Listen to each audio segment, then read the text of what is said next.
안녕하세요 여러분, 블리스에서 통계학을 담당하고 있는 준쌤이라고 합니다. 오늘은 연세대 상경계열 통계학 편입에 대해서 알아보도록 하겠는데요. 아무래도 연세대 상경계열이 편입 전형이 다소 독특하고 그리고 정보도 많이 없어서 굉장히 좀 생소하고 내가 준비할 수 있을지 없을지에 대해서 고민이 많으실 거예요. 오늘은 저희 전형이나 아니면 통계학이라는 조금 낯선 과목에 대해서 좀 알아보고 저희 수업에 대해서도 조금 알아보는 시간을 갖도록 하겠습니다. 자, 그럼 우선 모집 전형부터 한번 알아봐야 되겠죠? 연세대 상경계 편입학 같은 경우는 일반 편입학과 학사 편입학 모두 동일한 반영 비율을 가지고 있고요.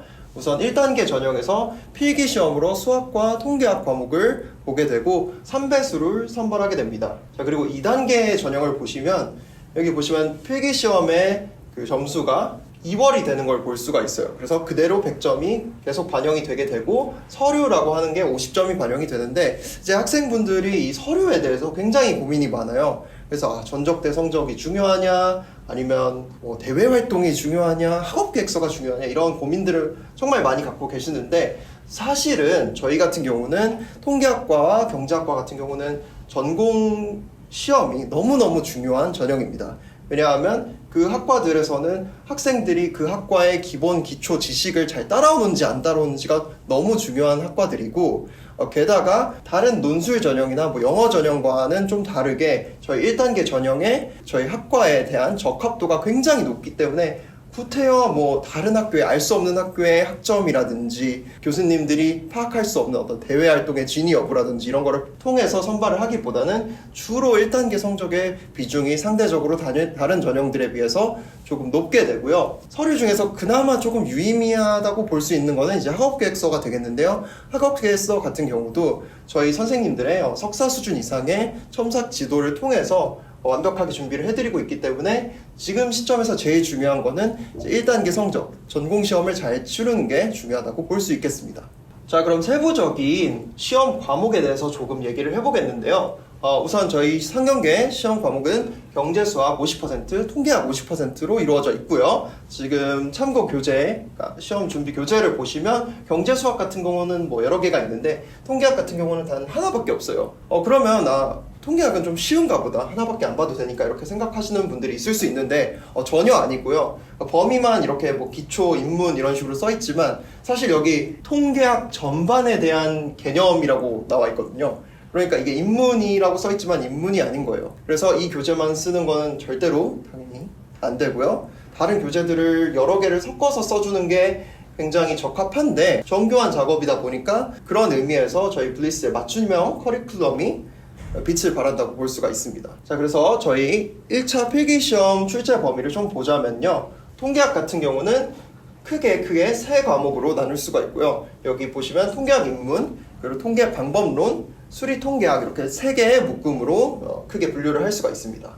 각 과목 같은 경우는 실제로 연세대 통계학과에서 1학년 그리고 2학년 전공 과목으로 수업을 개설해서 진행을 하고 있는 부분이고요. 각 과목당 3학점씩이니까 실질적으로 저희 통계학을 공부를 해야 되는 어떤 양은 약 9에서 12학점 수준의 분량이라고 볼 수가 있어요. 절대로 그렇게 많지가 않죠. 그래서 실제로 저희 블리스를 통해서 저희 시험을 준비하는 학생들의 경우 뭐 짧게는 3개월 그리고 6개월 정도의 시간을 가지고도 합격하는 경우가 자주 있습니다. 예를 들어서 여름방학부터 시작한다던가 아니면 뭐 학기 중에 조금 바쁜 일이 있다던가 그럼에도 불구하고 도전하시는데 거의 주저하실 필요가 없는 게 바로 그런 이유예요. 자, 그런데 여기 문제점이 하나 있죠. 여러분들이 통계학이라는 과목에 대해서 거의 뭐 아는 바가 없고 좀 되게 막연하다 보니까 두려움을 갖고 계시는 경우가 많아요. 네, 이제 이 통계학이라는 과목에 대해서 저희가 좀 얘기를 해보면서 이 통계학이 그렇게까지 뭐 너무 무서워할 거는 없는 과목이다라는 거를 좀 알아보도록 하겠습니다. 우선 단순하게 말하자면 이 통계학 시험은 곧 확률론 시험이라고도 말할 수 있을 것 같아요. 통계학에서 확률을 다룰 수 있는 게 너무나도 중요하게 쓰이기 때문인데요. 이 확률이라는 거에 대해서 사실 여러분들은 많이 공부를 해본 적이 없을 거예요. 저희 선택 과목이기도 하고 고등학교에서 또 대학교 와서는 확률? 그런 거는 배워본 적이 없는 경우가 거의 한 95% 정도가 아닐까 이렇게 생각을 합니다. 하지만 여러분들이 이 확률에 대해서 너무너무 이렇게 낯설어 하실 필요는 없는 게, 여러분들이 실제 살면서 실생활에서 확률을 굉장히 많이 접하고 다루면서 살아가고 있는 것이죠.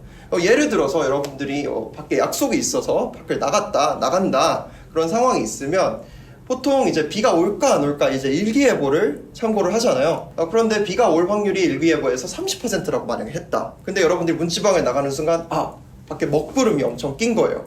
그런 경우에는 여러분들이 비가 올 확률을 스스로 수정을 해서 비가 올 확률이 더 높으니까 우산을 갖고 나가야겠다 이런 생각들을 하면서 산단 말이죠. 그래서 여러분들 사실 배운 적도 없는데 그런 확률을 여러분들 피부로 여러분들 스스로 생각을 하면서 살아가고 있기 때문에 그렇게까지 어렵지 않은 것입니다. 이거를 여러분들이 학문적으로 끌고 내려오기만 하면 되는 건데 이제 그거는 저희가 같이 가르쳐 드리도록 할 거예요. 저희 수업에서. 자, 그래서 여러분들이 이 확률을 수학이다라고 해서 수학 공식을 적용해야 된다, 아니면 문제를 엄청 잘 풀어야 된다, 이런 생각들을 하시기 마련인데 그런 게 아니라 오히려 공식을 암기하기보다는 내가 가지고 있는 어떤 사고력, 생각하는 힘을 어떻게 하면 문제 상황에 잘 적용할지, 이거를 위주로 공부를 하시면 생각보다 여러분들이 이 수학이 수학 같지 않고 좀 더 쉽게 다가올 수가 있을 것입니다. 자, 이번에는 이 생각하는 힘에 대해서 조금만 더 생각을 같이 해보도록 하겠습니다. 19년도에 기출문제로 나왔던 건데요. 예를 들어서 여러분들이 코로나 시기에 여러분들이 뉴스에서 위양성이나 위음성 관련된 얘기를 좀 봤을 거예요. 실제로는 코로나에 걸리지 않았는데 양성 반응이 뜬다든지 아니면 그 반대인 경우가 발생한다는 건데요. 그래서 그거와 연관된 문제로 이 자가진단을 10번 연속으로 했을 때 전부 다 음성이 나올 확률은, 이런 문제가 이제 중간에 껴있었던 적이 있습니다. 이게 기출문제이지만 지금 이 자리에서 여러분들에게 이거 푸는 방법에 대해서 간략하게 설명을 해드릴 수도 있어요. 자, 그러면 여기서 여러분들이 할 수 있는 가장 나쁜 어떤 방식은 이걸 이제 공식을 떠올려가지고 공식에다 갖다 집어넣어야지 이렇게 하는 거예요. 그렇게 하는 게 아니라 여러분들이 해야 되는 거는 이 상황에 여러분들이 직접 대입을 하는 겁니다. 여러분들이 이 상황이 되면, 자가진단을 스스로 하는 입장이 되면 실제로 코로나가 걸려있는 상태에서 자가진단을 10번 할 수도 있고, 실제로 코로나가 걸리지 않았는데 자가진단을 10번 할 수도 있겠죠. 그랬을 때 이 확률을 구하는 거는요, 이 음성이 나올 확률을 구하는 거는 코로나에 걸렸을 확률, 그리고 그 상태에서 10번 연속으로 음성이 나와야 되겠죠. 그 확률을 곱한 거랑, 그 다음에 코로나에 안 걸렸을 때 이때의 확률과 그 코로나에 안 걸린 상태에서 10번 연속 음성이 나올 확률, 이거 두 개만 구해서 두 개를 더해주기만 하면 답이 쉽게 나오는 거예요. 이게 이렇게 쉬운데 실제로 이 19년도 기출문제 시험에서는 엄청나게 많은 학생들이 이 문제를 그냥 너무나 안타깝게 틀려버렸습니다. 왜 그런지 알아보니까 코로나에 걸렸을 때 안 걸렸을 때를 구분을 해서 확률을 생각을 해줘야 되는데, 당연하죠. 여러분들이 자가진단을 한다고 생각을 하면 걸린 상태에서 10번을 불거나 안 걸린 상태에서 10번을 불거나 이렇게 될 거 아니에요. 근데 이 많은 학생들이 어떤 실수를 범했냐면, 내가 자가진단 테스트기를 하나 불었을 때 이 음성일 확률을 구한 다음에 그거를 10제곱을 해버린 겁니다. 왜냐? 각각의 테스트기가 있고 테스트기의 결과가 10번 있으니까 그냥 곱하면 된다고 단순하게 생각을 해버린 거예요. 왜냐하면 이게 곱의 법칙이라는 법칙으로, 공식으로 저희 교과서에 나와 있거든요. 근데 사실 이게 조금만 생각을 해보면 너무 말이 안 되지 않습니까? 이 밑에 이 음성일 확률을 10제곱하는 건 뭐가 다릅니까? 뭐가 다를까요? 매번 테스트할 때마다 코로나에 걸렸는지 안 걸렸는지 의 상태가 다를 수가 있다는 거예요. 그래서 제가 첫 번째 테스트를 할 때는 코로나에 걸려 있었는데, 두 번째 테스트 할 때는 코로나에 안 걸려 있고, 다시 세 번째 테스트 할 때는 코로나에 걸려 있고, 이런 식의 상황을 가정을 해야지 이런 수식이 말이 되는 것이죠. 근데 문제에서는 당연히 너무나 당연하게도 그런 거를 물어보지 않았기 때문에 이런 걸 써놓고도 뭔가 이상해라는 생각을 하지 못하고 그냥 넘어간 거예요. 왜? 내가 이걸 생각을 해서 이런 식의 확률을 유도한 것이 아니라 그냥 확률을 구한 다음에 공식에 집어넣기 때문에. 그렇기 때문에 이 중요한 문제, 10점짜리 문제를 그냥 너무나도 허무하게 날리는 경우가 굉장히 많이 발생했던 것입니다. 자, 여러분들이 제가 사고력이 중요하다고 강조를 하면 마치 수능 29번, 30번 킬러 문항들처럼 엄청난 문제 해결 능력이나 육감이나 그게 아니면 공식을 너무 잘 적용을 해야 된다든지 이런 부담감을 갖고 있는 경우가 굉장히 많았어요. 그런데 제가 얘기하는 걸 들어보면 그런 것과는 아주 거리가 멉니다. 오히려 이 사고력이라는 거는 여러분들이 실생활을 살면서 이미 여러분들이 단련되어 있고 여러분들 속에 스스로 내재되어 있다고 얘기를 할 수가 있어요. 여러분들이 부족한 거는 뭐 공식을 잘 적용하는 능력 이런 게 아니라 이 여러분들한테 스스로 내재되어 있는 이 사고력을 어떻게 하면 문제에 적용할지 이런 훈련이 부족한 겁니다.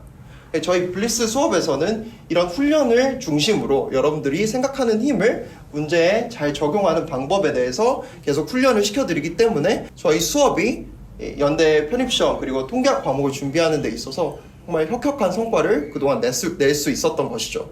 자, 그래서 저희가 커리큘럼을 준비를 항상 하는데요. 그래서 올해 같은 경우는 2월부터 시작해서 12월까지 쭉 연속으로 커리큘럼이 준비가 되어 있고요. 사실 제가 아까 말했듯이 여러분들한테 중요한 건 뭐 2월에 합류하는 거, 1월에 합류하는 거, 3월에 합류하는 거 이런 게 아니라 이 전체 과정에 필요한 공부량을 충족을 하는 거고 그 공부량은 약 9학점에서 12학점이기 때문에 내가 학기 중에 좀 바쁘더라도 방학 때 시간을 잘 뺄 수 있으면 또는 뭐 다른 것 때문에 내내 바쁘더라도 좀 매일매일 짜투리 시간을 계속 내어서 9에서 12학점 정도의 분량을 충족을 시킬 수가 있으면 충분하다고 볼 수가 있는 것입니다. 자, 그 다음에 세부 커리큘럼에 대한 소개인데요. 저희가 아까 봤듯이 저희 통계학 수업 같은 경우는 3과목 정도를 타겟을 하고 있고요.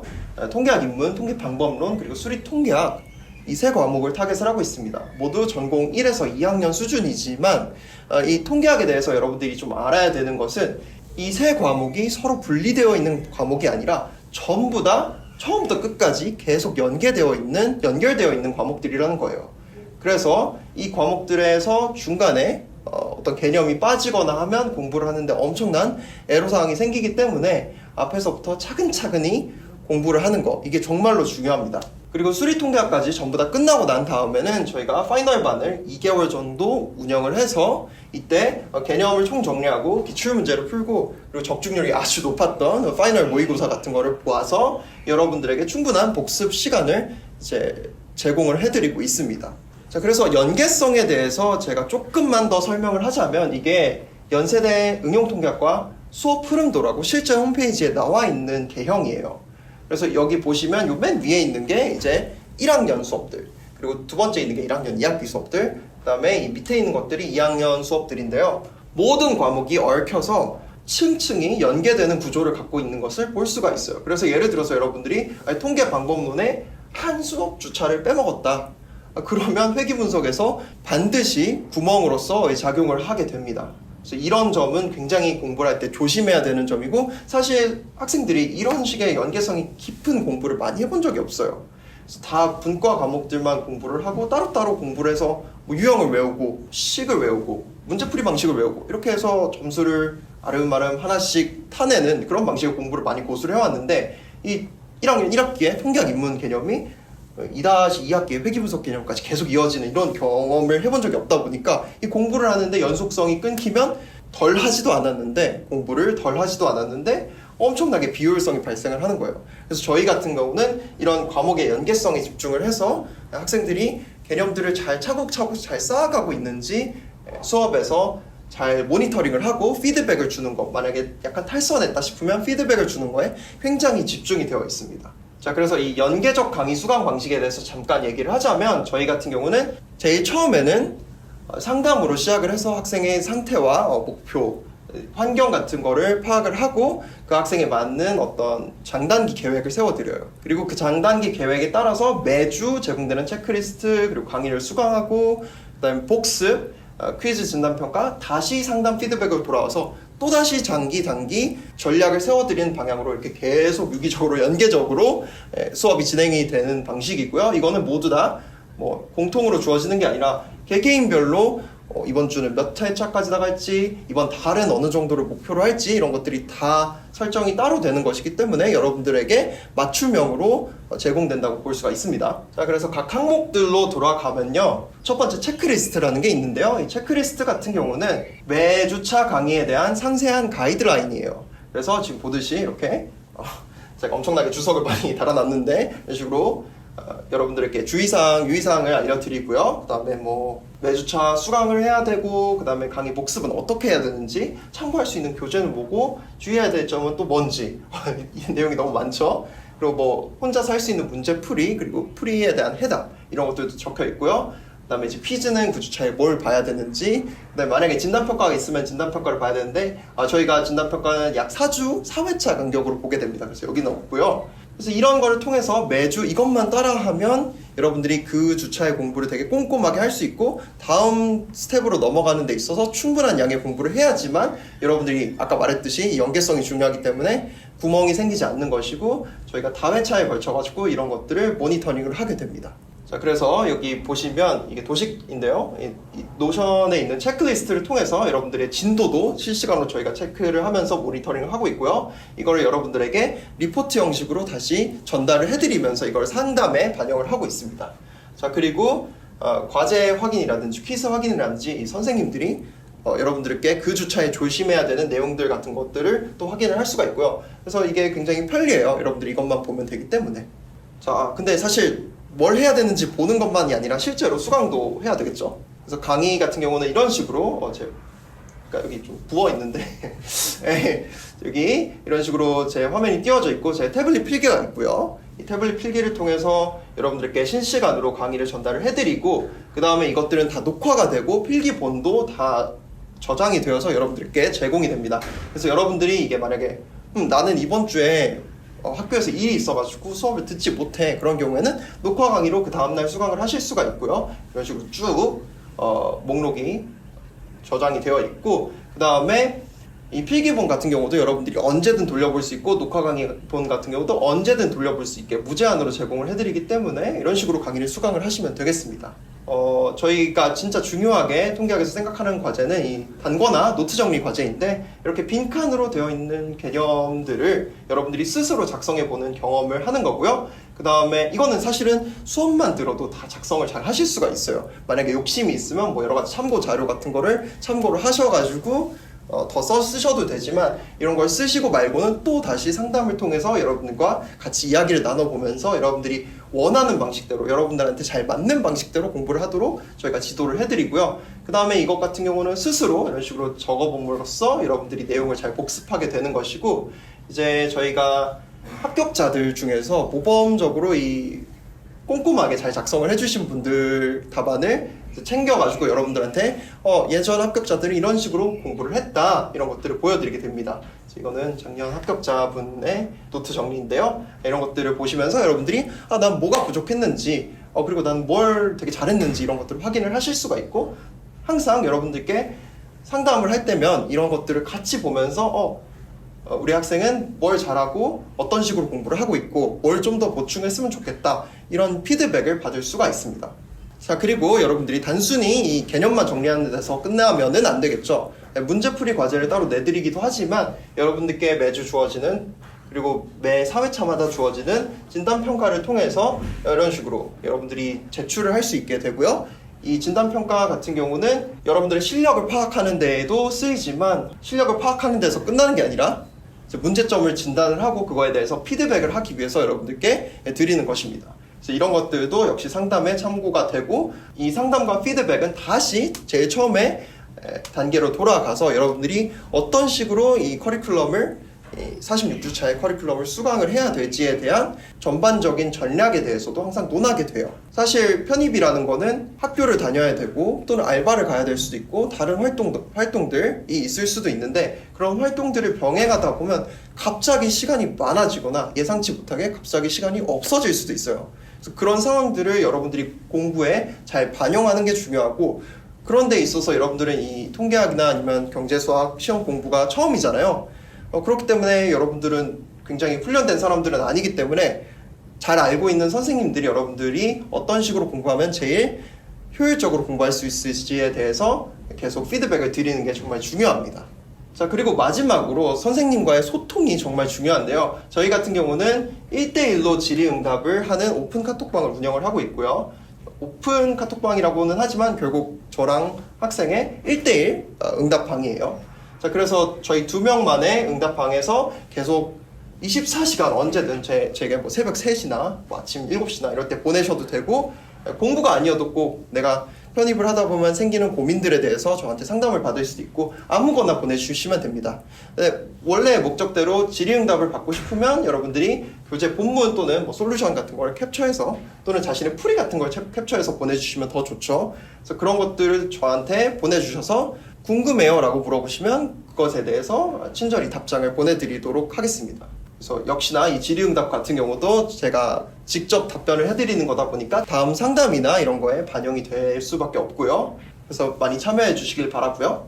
마지막인데요. 이 건물은 이 두바이에 있는 세계에서 제일 높은 부르스 할리파라는 건물이에요. 여러분들이 이 높은 건물을 완공하는데 층을 쌓는 게 제일 오랜 시간이 걸렸겠구나라고 생각할 수 있겠지만, 사실은 뭐가 제일 오래 걸렸냐고 한다면 이 털을 파는 데만 1년 반의 시간이 걸렸다고 해요. 털을 파고 이제 기초 시공을 해서 바닥을 다지는 작업만 1년 반이 걸렸다고 합니다. 그래서 여러분들의 공부도 탑을 쌓는 것과 비슷하거든요. 이 층층이 연계되는 개념들의 탑을 쌓는 데 있어서 기초가 정말 중요하고, 기초가 탄탄해야지 위로 올라갈 때 여러분들이 한 땀 한 땀 이 건물이 흔들리지 않고 무너지지 않고 계속 올릴 수가 있어서 합격이라는 최상단까지 갈 수가 있는 것이죠.